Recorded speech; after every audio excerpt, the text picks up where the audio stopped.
At dawn on September 15, 1944, the rising sun crept across the barbed wire of a prisoner of war camp in the Philippines, its pale light cutting through a mist that clung stubbornly to the jungle. The compound was quiet, except for the metallic rattle of boots on gravel and the faint murmur of voices within the guard towers. Japanese prisoners, gaunt from months of captivity, shuffled in orderly lines beneath the gaze of American sentries. They expected the same monotony as the day before: roll call, thin rations, silence. Yet from a weathered wooden barracks near the perimeter came a sound they could not comprehend. It was the pluck of strings, followed by the resonant thrum of a bass. Then, astonishingly, the warm swing of a saxophone broke into the morning air. The melody floated over the camp walls, a slow jazz refrain that no prisoner could mistake for a military signal. It was music. American guards were playing music inside the wire. To the men of the Imperial Japanese Army, it was unthinkable. Their own codes of captivity dictated silence, discipline, and the crushing of spirit. Music was a luxury, a waste, even a sign of weakness. Yet here, the enemy strummed guitars and blew brass horns, as though war itself had been forgotten. A sergeant among the prisoners narrowed his eyes, struggling to reconcile this act with everything he had been told about Western cruelty. The dissonance planted a seed of doubt. If America could afford music in the heart of war, what else could it afford? Search of captured POW diary fragment 1944. To understand why this moment struck so deeply, one must trace the wider arc of the Pacific War. By 1944, the Japanese Empire, stretched from Burma to the Solomon Islands, was crumbling beneath the relentless advance of U.S. forces. The once vaunted Japanese Navy, shattered at Midway and drained further at the Philippine Sea, could no longer contest American dominance of the seas. In the skies, US B-29 bombers darkened horizons, raining destruction on industrial centers from Kyushu to Honshu. On land, each campaign revealed the grinding arithmetic of attrition. At Saipan alone, more than 29,000 Japanese soldiers fell in a futile defense, while 3,400 Americans were killed and over 13,000 wounded. U.S. Marine Corps Casualty Report, July 1944. Captured soldiers became an unusual phenomenon. Japanese military doctrine forbade surrender. Death was honor, captivity, disgrace. Yet by 1944, thousands of prisoners were in American hands, taken from shattered garrisons, sunken ships, or desperate foxholes. By war's end, nearly 50,000 Japanese would pass through Allied camps.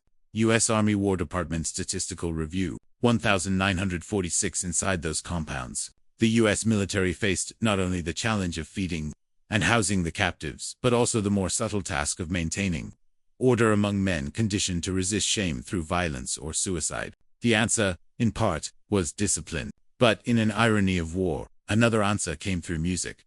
The American military machine was not just rifles and tanks. It was also an industrial cultural colossus. From Chicago factories to Hollywood studios, from the big bands of Glenn Miller to the folk songs carried by soldiers from the Midwest, music had become a weapon of morale. The U.S. War Department even sanctioned the creation of entertainment units, special services, divisions that brought instruments into barracks and encouraged performance. A camp guard in the Philippines might have been a farm boy from Iowa who once played fiddle at barn dances, or a machinist from Detroit who carried his harmonica into the jungle. When the moment allowed, they played. And when they played, the sound carried over to the watchful eyes of men behind the wire. U.S. War Department Special Services Bulletin, 1943, for the Japanese prisoners. The shock lay not only in the act, but in its implication. Music in captivity symbolized abundance, a confidence that, even in war, there was time for art. They had marched through burned villages and seen their comrades die with bayonets fixed. To encounter the enemy strumming guitars was to confront a civilization whose power seemed inexhaustible. One diary entry recovered after the war spoke of strange noises like birds, but steady, like marching of spirits. It made us restless and uncertain. Japanese POW Notebook, Guam, 1945. The clash of cultures was stark. Japanese camps for Allied POWs, such as those on the Burma Railway or in Manchuria, enforced silence and backbreaking labor. Prisoners were stripped of humanity, reduced to mere units of suffering. Yet, in American camps, while conditions were still strict, there existed a paradox: discipline alongside humanity. Guards sought to break tension with song, to remind themselves of home, and intentionally, or not, to project power through leisure. Where the Japanese believed suffering built strength, the Americans believed resilience required spirit. U.S. Strategic Bombing Survey, Psychological Warfare Division, 1946. By late 1944, camps across the Pacific had evolved into microcosms of this cultural divide. In Hawaii, orchestras of enlisted men performed weekly concerts within sight of captured naval officers. On Guam, a small group of American soldiers formed a jazz trio whose notes drifted beyond the compound fences. In the Philippines, harmonicas became common, their metallic notes piercing the tropical humidity. Each melody carried a hidden message. America had resources to spare, and it would not break under the strain of war. U.S. Navy Chaplain's Report, Guam 1945. The psychological impact on Japanese prisoners was profound. Some grew restless, others quietly envious. A few, especially younger conscripts, were drawn to the alien rhythms, tapping their feet in secret before catching themselves. To them, music hinted at another world beyond duty and death. A world they had been told was decadent, but now seemed impossibly strong. Guards noted this ambivalence in reports, describing prisoners standing still, listening intently to performances, though they feigned indifference when observed. U.S. Army Camp Commanders, Logman, 1944. This first shock of music in the camps foreshadowed a deeper revelation. The prisoners began to understand that America's strength was not only in its machines of war, but in its capacity for culture, morale, and psychological endurance. If the enemy could sing in the midst of global conflict, then Japan's assumptions of American weakness were flawed. Music, intangible yet powerful, became another weapon, an unexpected tool in the arsenal of democracy. The guards who strummed their guitars could not have known the profound questions they raised in the minds of their captives. For the prisoners, each note was both a reminder of defeat and a glimpse into the overwhelming might of a society that fought with factories, fleets, and astonishingly with jazz. And as the autumn of 1944 deepened, whispers spread among the prisoners. If America could play music now, what else awaited when its armies came to Japan itself? The answer would reveal itself, not in the quiet of camps, but in the roar of battlefields yet to come. The secret power behind the melodies, the organizational genius, the industrial scale, the cultural resilience was about to be unveiled in a way no prisoner could have imagined. December 7, 1944. The island of Leyte, Philippines. The battle for the Pacific pivot had already reached its crescendo. American divisions, led by General Douglas MacArthur's long-promised return, surged inland, while Japanese resistance clung desperately to the mountains and jungle. At dawn, as artillery thunder rolled over the ridges, American camp guards prepared their compounds a few miles behind the front lines. The sound of bugles and shouted commands mingled with something else, the hum of a portable generator powering amplifiers, the soft strum of a guitar, and the raspy vibrato of a cornet. In an open field, beside a prisoner of war enclosure, G is set up folding chairs and music stands. To the astonishment of the men behind the wire, a makeshift band began to rehearse. Japanese officers pressed to the fence, listening in silence. They had expected hunger, monotony, perhaps even execution. Instead, the enemy's secret weapon seemed to be something more elusive. Music was being used not just for comfort, but as a deliberate instrument of control, morale, and influence. U.S. Army Psychological Operations Memo. Deck 1944. The hidden advantage here was not merely the notes played, but the infrastructure that made them possible. Unlike Japan, the United States had developed a wartime logistics network so vast that it extended even into its prisoner of war systems. American camps had access to radios, phonographs, and occasionally full brass sections. This was not indulgence, it was strategy. Special Services, a branch of the U.S. Army, had been tasked with maintaining troop morale. They distributed instruments, sheet music, and even portable recording equipment across the Pacific Theater. Factories back home, like Gibson in Michigan and Conselmer in Indiana, were contracted to provide instruments. While Japan rationed every ounce of steel for rifles and aircraft, America could afford to carve brass for trumpets. War Department Special Services Report, 1944. Every note carried into the camps conveyed more than melody, it carried industrial truth. It told the prisoners that the enemy had such an abundance of material and manpower that guitars and saxophones could be shipped thousands of miles, alongside rations and rifles. Prisoners watched as American guards handled the instruments with ease, switching from military drills to harmony without hesitation. To the Japanese, who saw war as total sacrifice, this was baffling. A dramatized composite quote from a Japanese non-commissioned officer later recalled, "We could not understand how men at war could sing. It seemed to us an illusion, yet they sang, and it made us uneasy." Interrogation report, Okinawa, July 1945. Technically, the logistics were staggering. Each special services shipment included crates of instruments packed alongside books, film projectors, and athletic gear. Instruments weighed dozens of pounds. A full drum kit could tip 120 pounds, while a brass sousaphone exceeded 25 pounds. Amplifiers required portable gasoline generators, adding another 50 pounds per unit. Yet American supply lines powered by Liberty ships that could carry 10,000 tons at 11 knots made it possible. This integration of leisure into logistics reflected the vast industrial output of the U.S. arsenal of democracy, where factories in Detroit and Chicago churned out not only tanks, but also the cultural tools of resilience.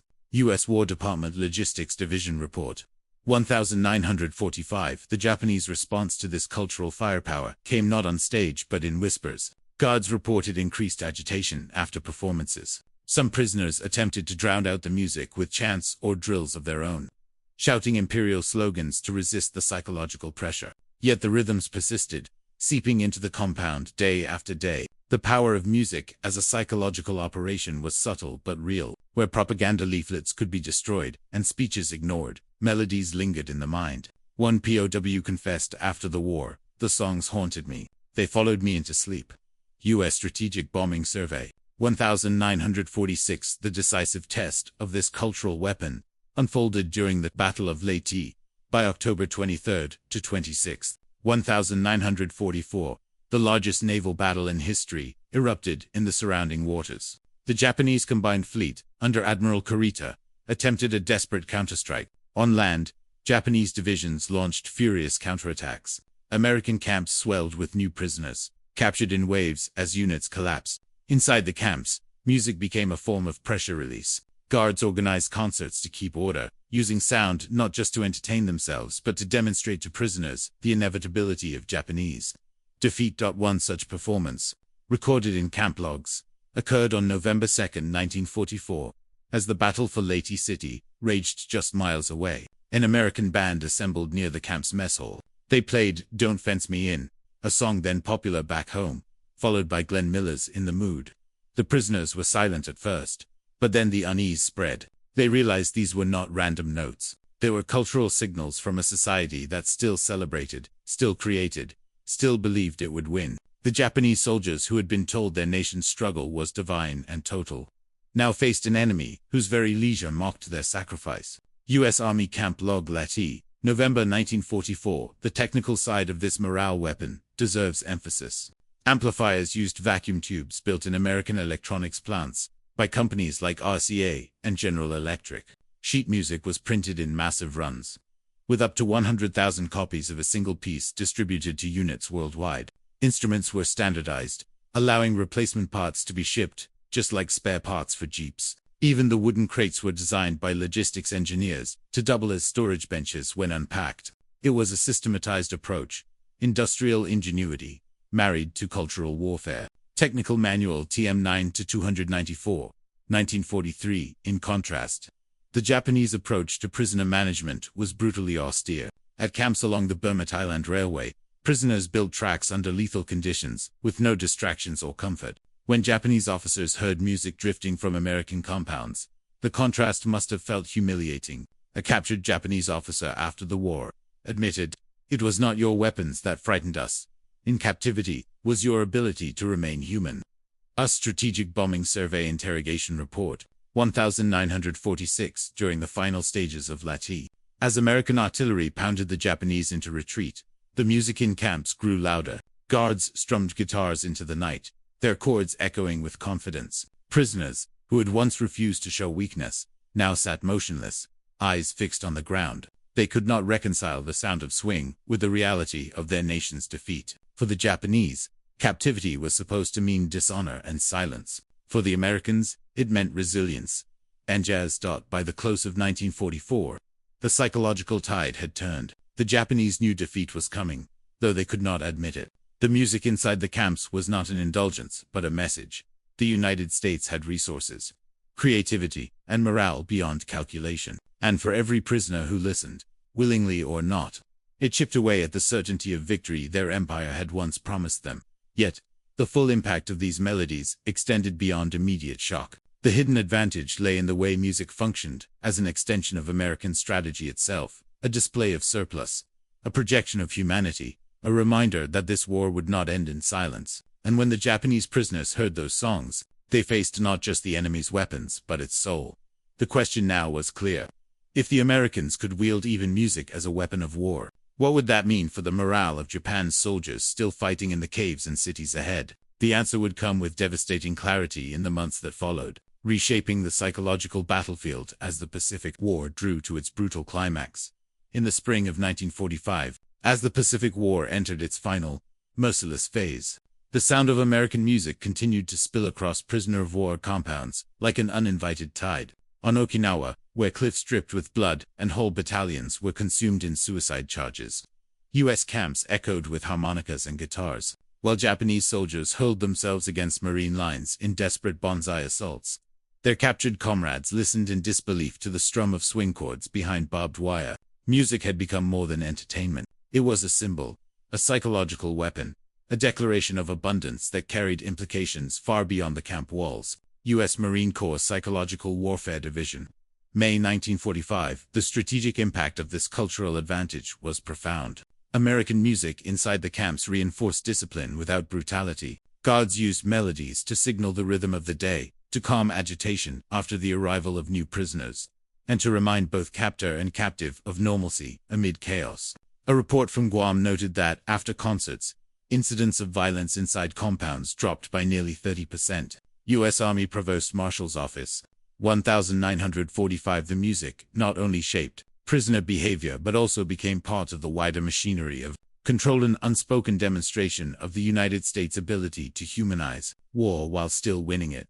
For the Japanese prisoners, the psychological toll deepened with each passing month. Many had been indoctrinated to believe Americans were brutal beasts. Yet in captivity, they saw guards laugh, sing, and share instruments freely. A former sergeant later confessed that the first time he saw an American soldier hand a harmonica to a fellow guard after duty, then smile as the man played, I felt my heart twist. We had been told these men had no hearts at all.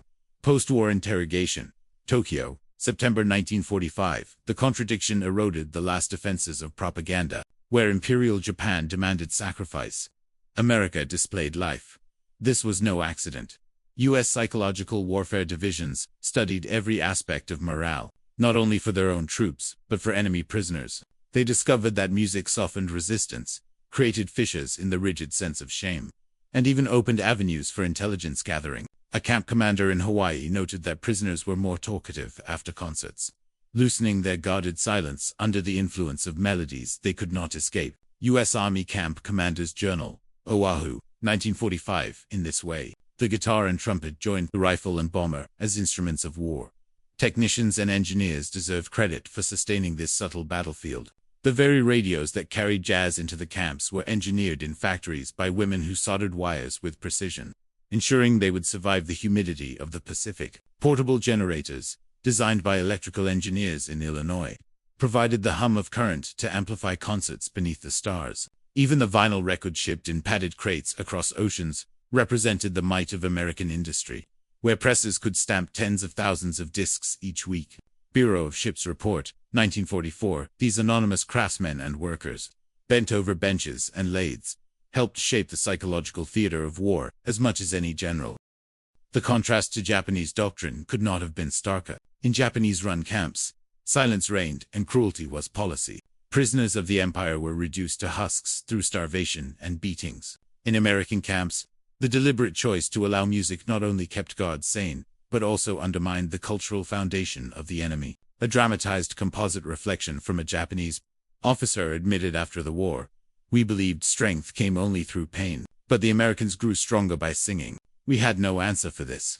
Strategic Bombing Survey Interrogation Files. 1946. The strategic implications extended far beyond the wire. As word spread among repatriated Japanese POWs, POS after 1945, tales of American music inside camps clashed with the official narrative of a heartless enemy. For many, it was their first exposure to the concept of leisure as resilience. These memories would ripple into post-war Japan, where American occupation authorities used culture films, music, theater as part of reconstruction and The seeds planted in captivity foreshadowed the wave of jazz clubs and swing records that would sweep Tokyo by the late 1940s. U.S. Occupation Cultural Division Report, 1947. Yet there was a darker edge to this cultural weapon. For prisoners, the music could be torturous in its own right, not because it was harsh, but because it reminded them of all they had lost. One diary from a POW in Luzon spoke of sleepless nights, haunted by the tune of Moonlight Serenade, which reminded him of festivals back home in Japan. The song was beautiful, he wrote, but it broke my spirit more than any beating. Recovered POW Journal, Luzon, 1945. Thus, the music became a paradox, at once a comfort and a torment, a reminder of humanity and a mark of defeat. In the larger scope of the war, the ability to project abundance, whether in tanks, food, or even trumpets, was decisive. Japan, running on fumes by 1945, could no longer provide its soldiers with shoes, let alone instruments. America could afford to send crates of guitars into battle zones. This disparity symbolized the greater imbalance of the conflict, an industrial democracy that wove morale into supply chains, against an empire stretched beyond collapse. U.S. War Production Board Report, 1945. The legacy of this cultural front endures. In the Cold War, the U.S. military would refine these lessons, broadcasting music through loudspeakers at the demilitarized zone in Korea, and even into the jungles of Vietnam. In later decades, music became a tool of psychological pressure, from blasting rock songs at Noriega's compound in Panama to modern operations in the Middle East. The roots of these tactics trace back to the prisoner of war camps of the Pacific, where American guards first discovered that a song could be as unsettling as a rifle. U.S. Army Psychological Operations Review, 1967. For Japan, the lesson was equally lasting. The shock of hearing music in captivity revealed not weakness, but a strength alien to their doctrine. In the post-war years, Japanese musicians embraced the very forms once considered decadent. Jazz, swing, and later rock became symbols of a nation rebuilding, not through sacrifice alone, but through cultural resilience. What had once been bewildering in captivity became part of a new identity in peace. As the war closed with the mushroom clouds over Hiroshima and Nagasaki, the memory of camp music remained a smaller, quieter note, but no less significant. For the men who lived through it, the songs symbolized the gap between two worlds, one where silence and suffering were demanded, another where, even in war, life and art persisted. A prisoner at Guam, interviewed decades later, summed it in a single line: "We thought their music was weakness, but in truth, it was their strength." Interview Veterans Oral History Project, 1982. And so the story of music in the camps becomes a universal lesson. In modern war, victory is not measured only in tons of steel or miles of advance. It is also measured in spirit. For the Americans, a guitar strummed in the night was more than sounded, was proof that morale could be manufactured, shipped, and wielded as surely as a weapon. For the Japanese, the melodies became ghosts, haunting reminders of a power they could not match. In the end, the closing line belongs not to generals or strategists, but to the men who listened behind the wire. One dramatized composite survivor, reflecting on the notes that drifted across the fence, whispered, "In those moments, I realized the war was already lost, not on the battlefield, but in the heart."